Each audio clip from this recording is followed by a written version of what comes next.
to anyone about the events that occurred in my life and in lives of those close to me. But I'm ready to let go of the guilt. Thus, I hope this confession can lead to more spiritual and emotional healing. Although marital counseling has proven to be quite beneficial to me and my husband, whom I did eventually get even with, it still feels like a substitute of some sort.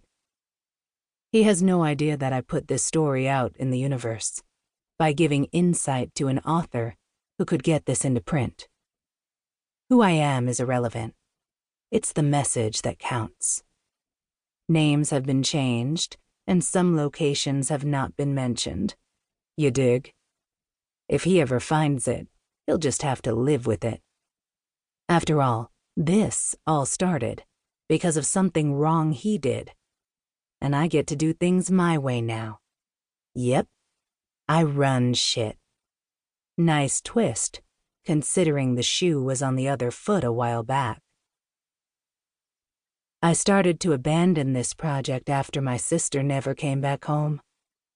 She is an author you may or may not know, but discussing Ayana's disappearance is a true sore spot.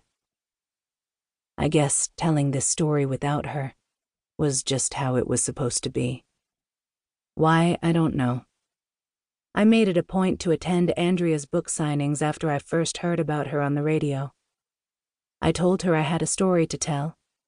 What I felt was an unusual kind of story about why I became a suburban mother who got caught up in some mess while stripping in secret, for the thrill of the attention, not for the money.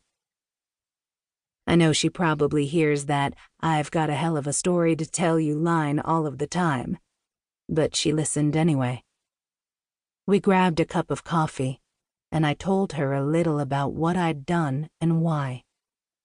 After that, she interviewed me over dinner and private email exchanges. I wanted her to write this because it may help some woman out there in pain, single or married. I sat in that dark place, and I know how it feels to suffer from the breakdown of love and self-esteem, and then try and build all of that back up. Ayana was in pain, and I think I have an idea how she felt too. With that said, these few pages are the only ones that will come directly from me, aside from some thoughts at the very end. I'm no writer. I'm just a suburban mother who works in some dry-ass law firm with a few naughty secrets stashed in my panty drawer. Still, Andrea insisted that I should be the one to introduce my story. So if I fumble through it, please excuse me. I hope my introduction makes sense, and you can follow where I'm trying to go with this thing. Really, I do.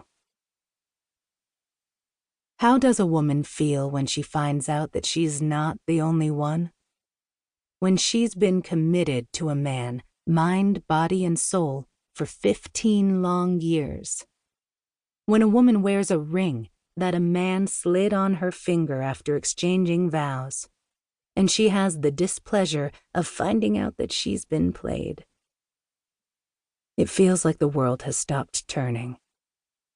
It feels like warm sunshine has instantly turned to icy rain. When reality of indiscretion sets in, that's when you feel like crying.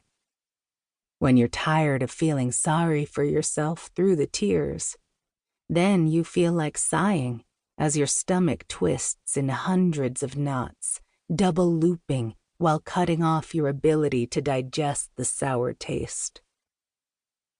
After reality sets in, you ask yourself, now what? What should I say?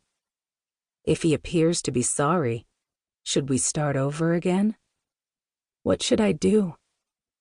Should I let him take a walk that won't stop until he sits his ass in front of a judge in a black robe? What about the kids who would be dragged through issues of being raised in a broken home? What about visitation? What about myself?